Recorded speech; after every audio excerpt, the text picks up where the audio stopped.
Entering an important weekend forecast as rain chances go up and the excessive rainfall outlook includes the Texas Hill Country, where 1 week ago today, catastrophic flooding occurred.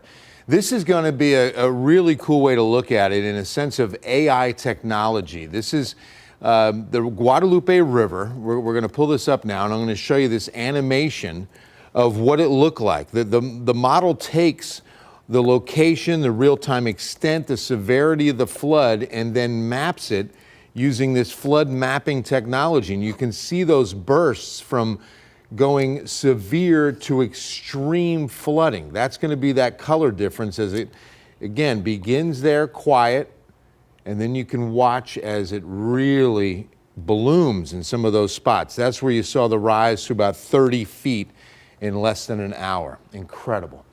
All right, let's take a look at the San Antonio skyline on a Friday night. You can see right at the center of the screen, the Tower of the Americas, the Frost Tower on the right side. We're going to take a look at the temperature right now at 84.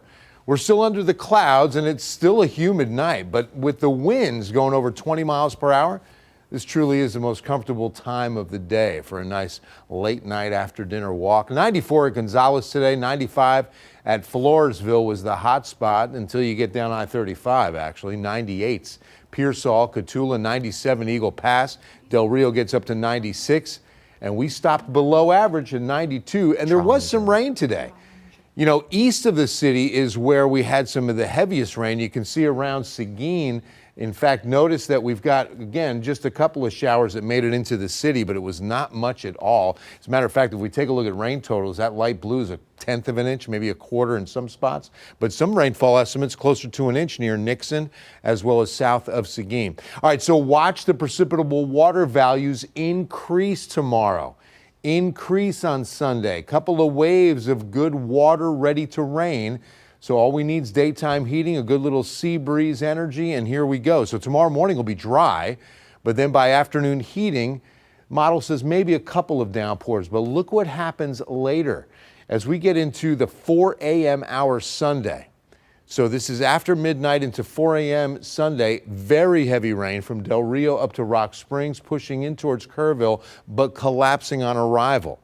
And then also the same for San Antonio. This is the 9 a.m. radar picture Sunday morning, and it really breaks up a lot of that rain early, then brings back some more in daytime heating. The second model I want to show you, the second opinion, if you will, brings it in a lot earlier. This is 8 p.m., 281 corridor, so Bernie up through Fredericksburg, even Johnson City with heavy rain. And then a little bit more develops, just not as widespread, not covering the same amount of area, a little bit smaller, but still about the same timing.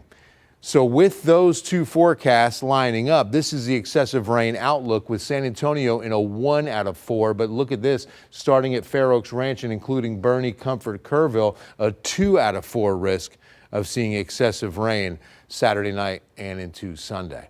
So we'll keep a very close eye on it over the weekend, 14-day forecast. But as of now, no flood advisories, no flood watch in effect. Saturday to Sunday, 20 to 30% probability, 10% on Monday. So probability is not very high, obviously. We go into mid-90s as we get into mid-July, and then the third week, here comes the heat. Upper 90s will be flirting with 100s starting Monday the 21st and for several days that week. We'll be right back.